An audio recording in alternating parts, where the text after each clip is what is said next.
This is the kind of centerpiece, main draw of the museum. Dinosaur Mountain. It's supposed to go through Arizona through time. Over there we have Coelophysis, one of the earliest dinosaurs. We got clams and horseshoe crabs in the water. It's supposed to be a Tanystropheus, but I'd say at that size it's more like Tanystropheus.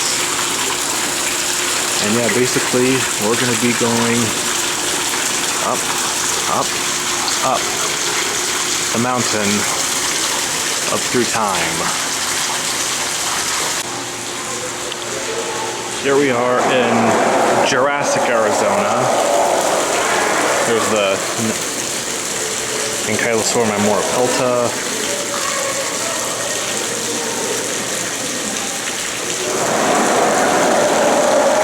I don't know who that guy is, but there's a termite nest.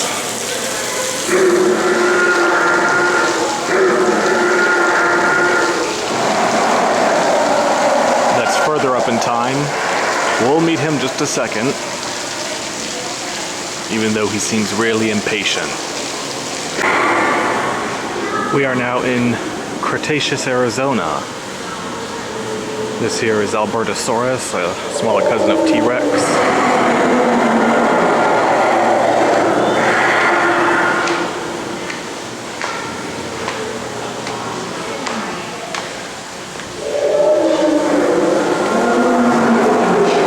Over there is an Pseudoceratops, who's found up north in Utah.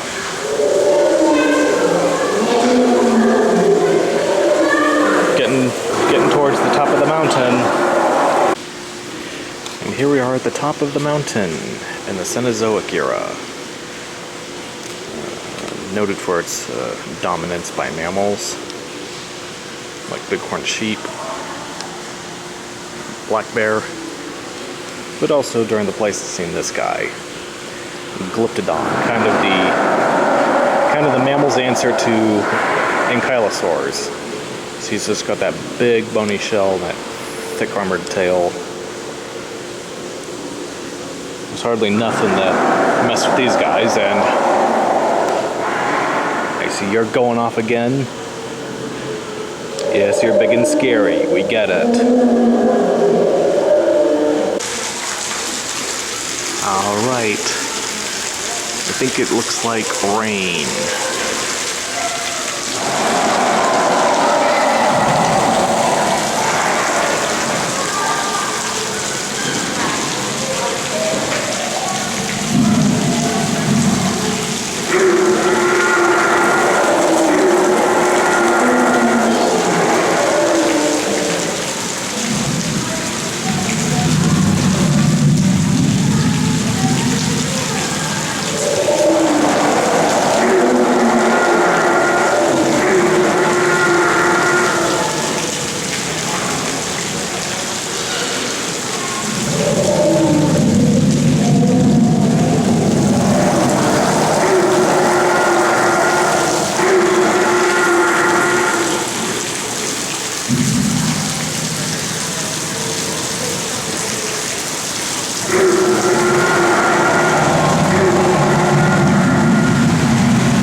Oh no, it's a flash flood!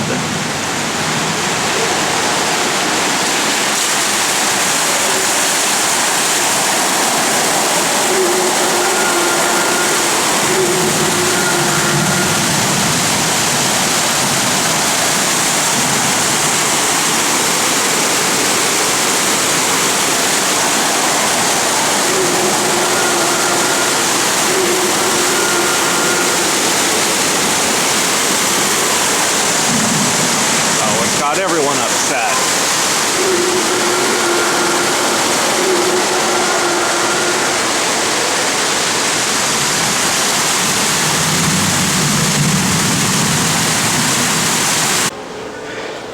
Not much in the way of the Cenozoic, even though that seems to be a lot of what the museum works on.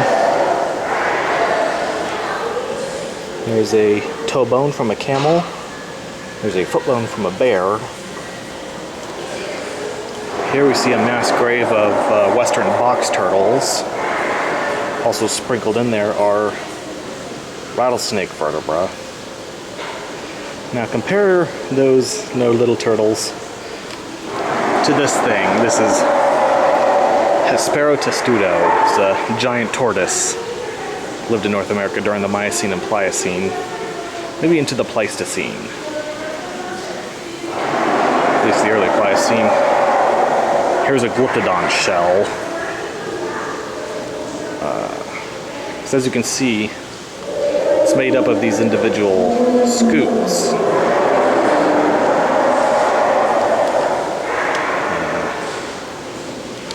Glyptodons are known in the American Southeast, Central and South America. They also made a little incursion into southern Arizona. If only they could have gone across west to California. And Mastodon. This cute cuddly little guy is Prearcturus gigas, from the early Devonian of England and Wyoming, and let it haunt your nightmares. Yeah, you won't find them curled up in your boot, maybe around your boot, but not in your boot.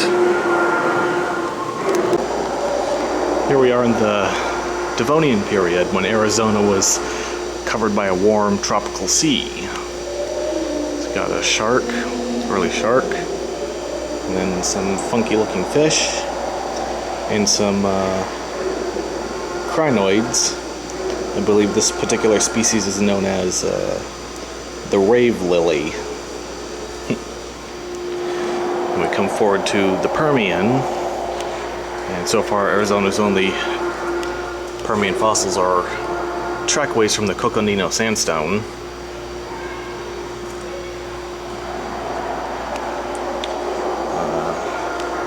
Here's one of them mammal-like reptiles called a therapsid. This one's from Russia, and he's a big guy, the size of a tiger. As you can see there, this group, the Gorgonopsids, were actually the ones who invented saber teeth.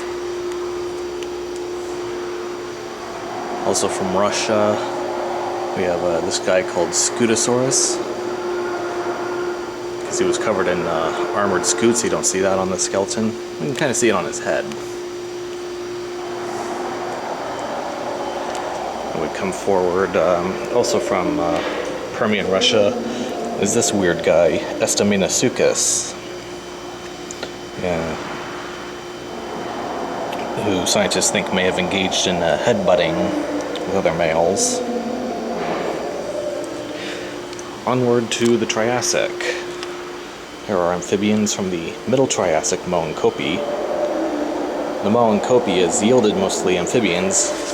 A couple reptiles have been found. We saw one of them yesterday in New Mexico, the Erythrosaucian. And here's the ever-present Phytosaur. If we go over here, here's the petrified forest. 220 million years ago, sorry. Right there is Placerius and Postosuchus. They're kind of facing off. I don't know if it's because Postosuchus wants to eat Placerius, or if Postosuchus owes Placerius money, or what it is, but one of them's going to end up like that. Also flying lizard.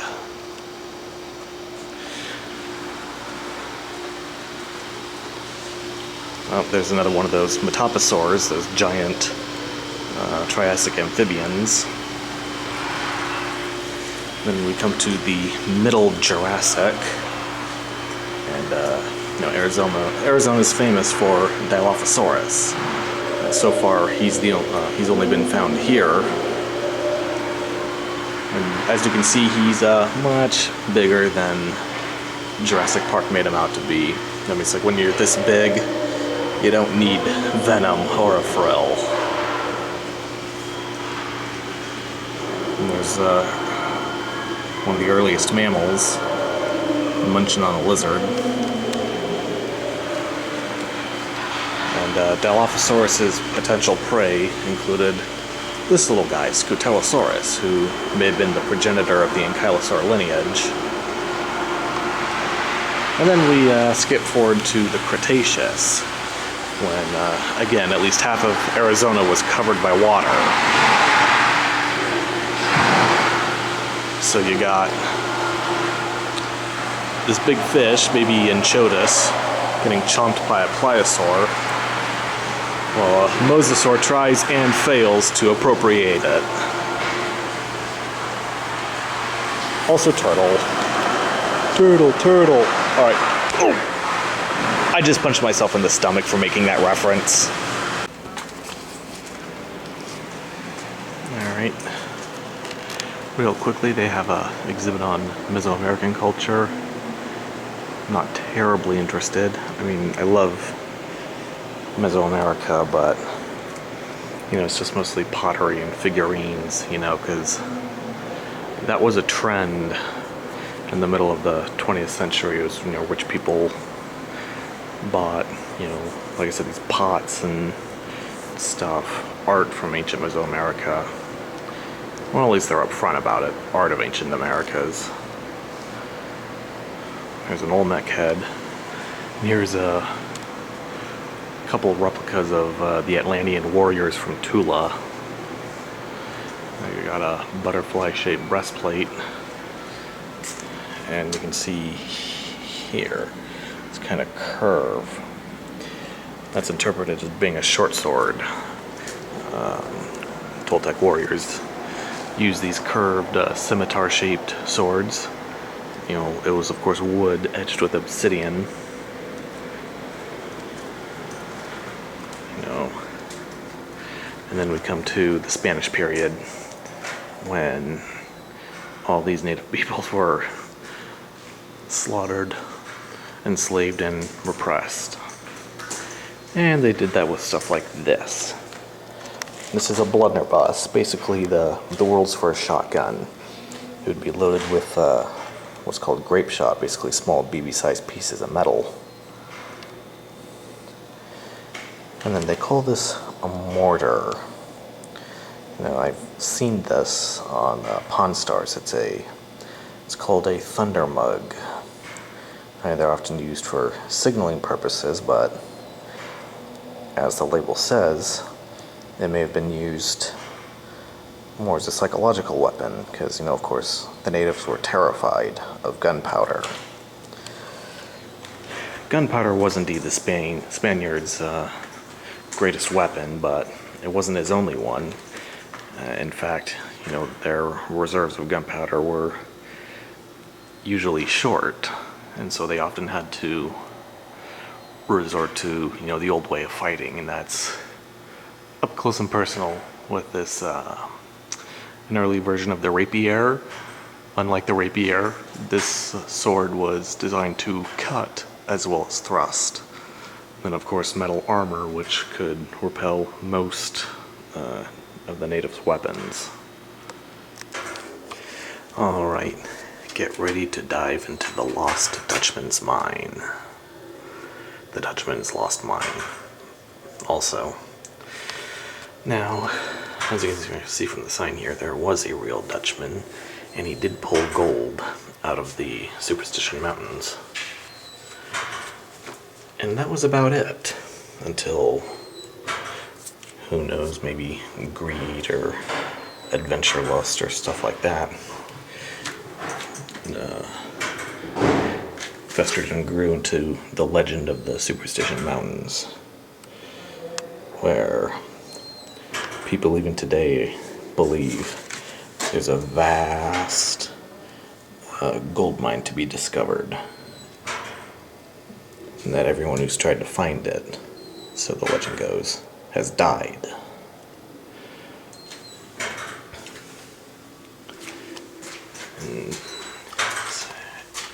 And into the mine we go. And basically what they've done is, you know, they show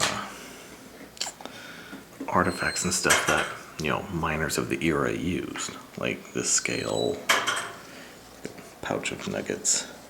But what they've also done, I think it's kind of funny, they have these littered throughout. Basically, it's if the spirit of the Dutchman could speak today, what he'd have to say about the legend that everyone's pursuit. So here you can see, not very well. Hold on.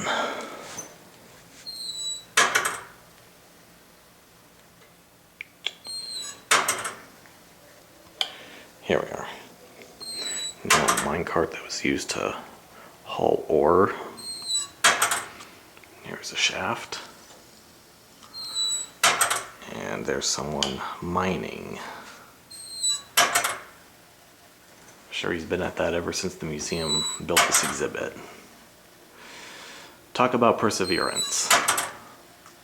But anyway, onward through the Lost Dutchman's mine. Ah, dynamite.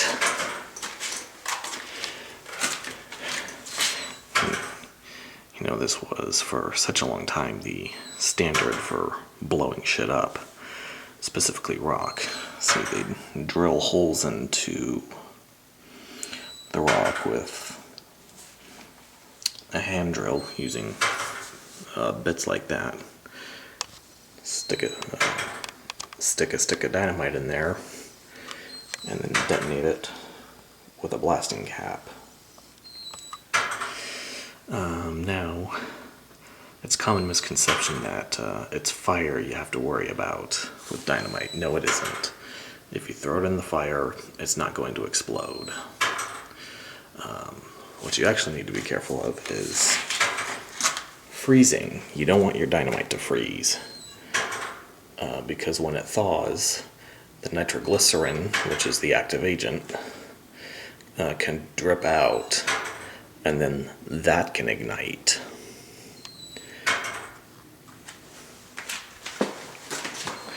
Of course, not all valid. Gold is not the only valuable mineral.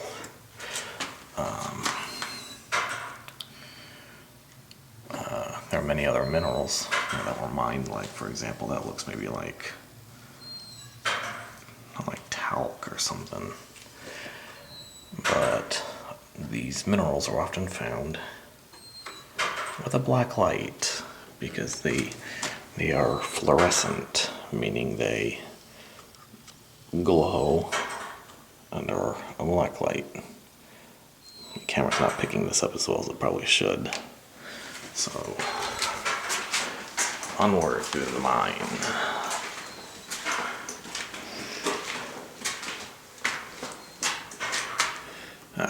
Now here's a piece of Spanish armor. This is the front of a breastplate. Now when the Spaniards came to the southwest, this armor was extremely hot. And they did not want to have to keep marching in it, so one by one the soldiers would shed their heavy armor.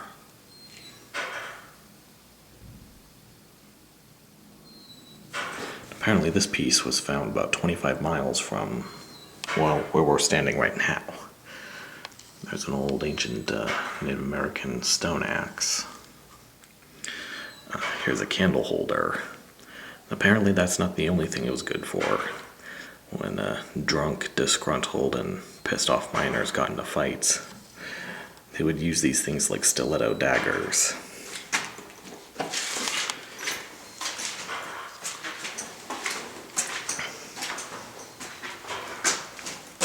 Miners, looks like they ate pretty much like cowboys, you know, coffee, canned stuff, pickled stuff. Yummy.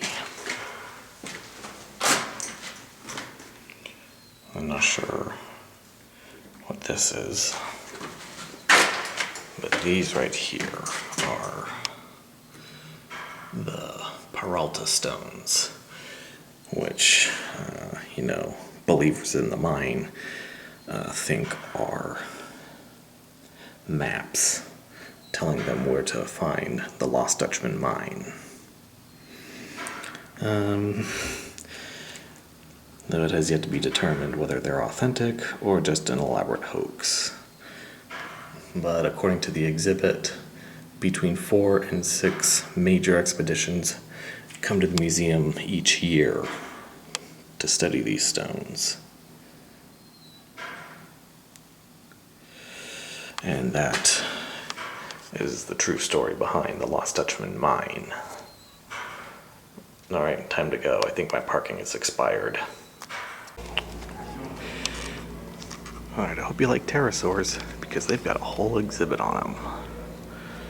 Here is the perennial favorite pteranodon. It's believed the big crest denotes a male. It's not all cast. See, look, they got an actual fossilized wing.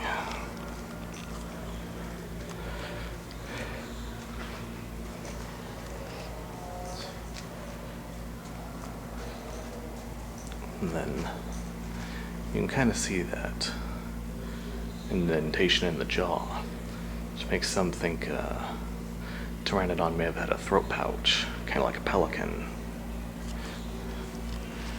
And there's a Nyctosaurus with his funky, seemingly inefficient, improbable head crest. Doesn't matter though, he's about to become lunch. And then check it out, it's our old friend Quetzalcoatlus. You know, because they have this down kind of more on your level instead of suspended from the ceiling high up, you really do get a feel for the size of this guy.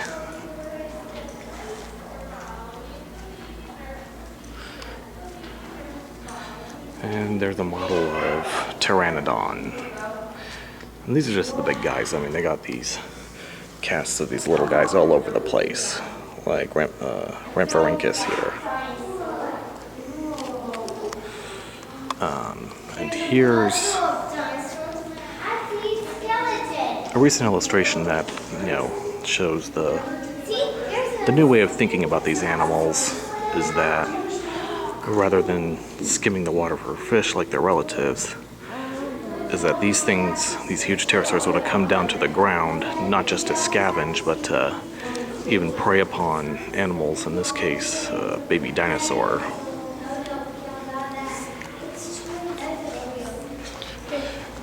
Now, while this is just a recent revelation that that's how this animal made its living, now, here's a pterosaur who made his dining habits known from the start. This is Pterodastro, and you can see it was found with these bristle-like structures in its beak, and that combined with that really curved beak, you know, makes led scientists to conclude that this animal scooped up water and then strained it through those fibers for food. You know, maybe like microscopic or very small plants and animals. Yeah, cool guys.